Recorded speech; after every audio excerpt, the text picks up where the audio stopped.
A few weeks ago, I looked in the dumpster at the Packwood Library, and I came across this book. There is actually two of these books, and decided to rescue it from that dumpster.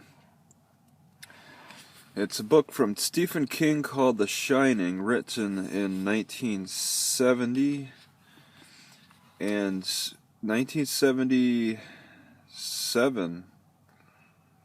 So it's a classic horror story, and a lot of people will associate this with a movie. In fact, you could read right on the top there, it talks about the movie that was made right after.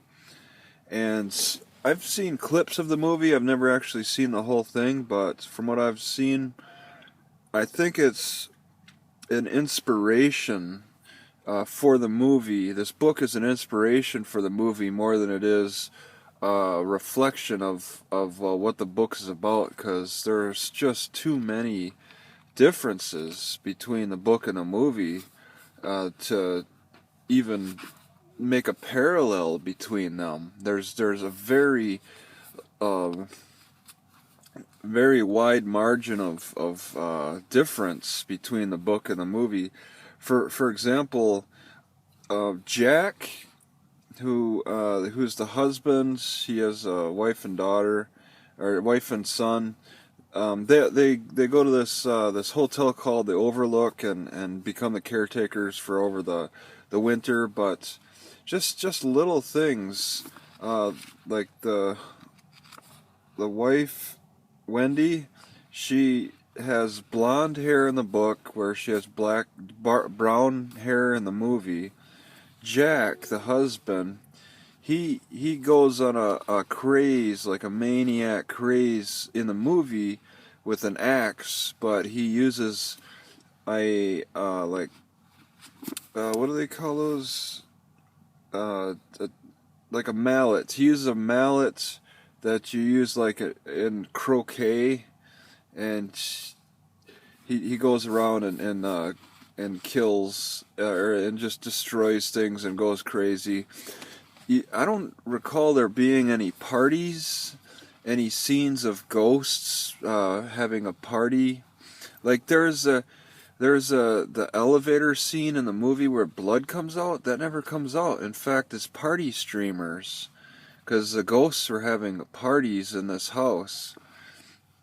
The two little daughters, they're just mentioned in the book and talked about, but for them to show up in the hall in the movie, you don't see that wasn't mentioned in the book. The black guy, Dick Holleran, who was a cook who showed him around a little bit, and when he talked to the little boy, he about The Shining, in the book they talked in the car, but in the movie they talked in the kitchen. There's so many differences. Just Jack's conversation with some of the ghosts. They went a lot different in the book compared to the movie, and I don't think you could really appreciate the book by watching the movie, because there are a lot of special effects that they couldn't do back in 1980, that were in great detail in this book, like the fighting with the hedge animals. That's something that you would see in like the Transformers movies of today with all the special effects. Just the ghosts partying scenes, the dog, the horror with the dead lady in the bathtub. I mean, these all would look a lot better in today's movie industry, and this book should be considered as a remake. It's so lacking in the movie. It leaves you really wanting to actually see the book better played out, than it was back right after the movie was making, right after the time of the book. So the book is much better than the movie, in my opinion.